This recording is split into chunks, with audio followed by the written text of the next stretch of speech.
Okay guys, I am pretty excited about this. I ordered this key to be cut from the code on the inside of one of the locks from my friend Justin Bauman. He's a locksmith, Bauman's a locksmith. He can cut VW code keys, and I received this 24 hours after I ordered it, which is awesome. We have never opened this rear hatch. Let's see if it works. Oh, yes! That's awesome. Thanks, Justin. Here's the KEP engine cradle, and it is painted, but I don't like this paint. I don't like the color. I don't trust that it's thick enough, so we're gonna hit it with some Rust-Oleum Professional in flat black and make it black. Got the main engine wiring harness out of the bus today. Only cutting the one wire to the coil with plenty of pigtail left to splice back in. This is the nicest wiring harness I've ever taken off a Vanagon. It is in fantastic shape if anyone needs a Syncro wiring harness. I just scrubbed the engine bay with a brush and some soap, some simple green, and now we'll spray it off, get all the dirt out of these back areas. I think we're gonna put an engine in here tomorrow. Okay, we got the bell housing all cleaned up, and we got our clutch shaft moving nice and freely. We cleaned up our input shaft. I'm not that confident in this throwout bearing though. It just seems a little weird, so I think we're going to replace that. Out on top of the transmission, there's the number 387 on a little paper tag. It probably wouldn't last very long, but this transmission hasn't driven very long. Cool. In order to protect the inside of this pipe, we're spraying in some Noxudal 900 wax oil. This will get all the way through there, coating it on the inside, keeping it nice and protected. Okay, we replaced the throwout bearing with a used one we had sitting around. It feels a lot nicer, though the springs on the back were a little bit loose. I had to sort of tighten up those springs, but now it seems pretty good. Put a little lubrication on the shaft, and on the input shaft, we should be ready to go.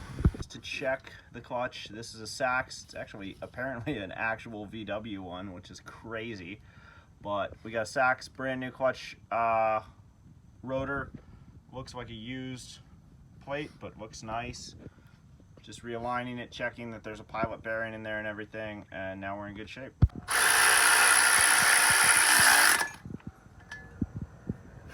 We'll starter, because we no longer need that upper bolt, but see this right here? This is evidence this starter's never been out.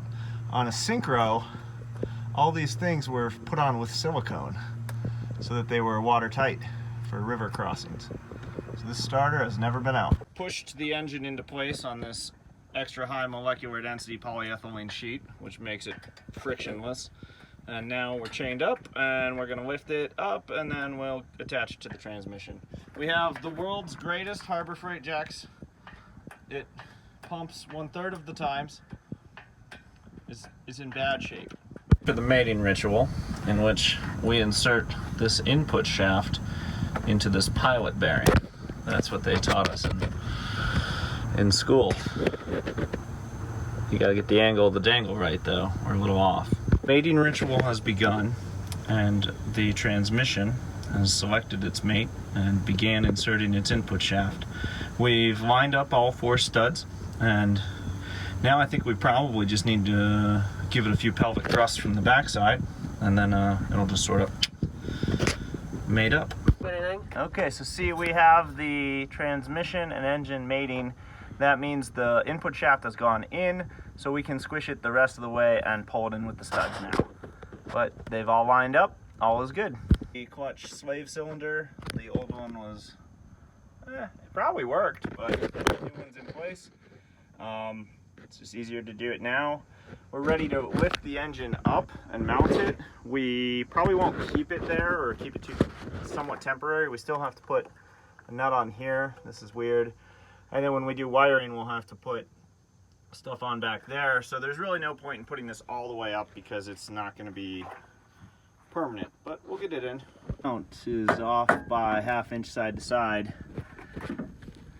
as well as in the front. It's basically too wide. This kind of sucks. Hopefully we can get it in.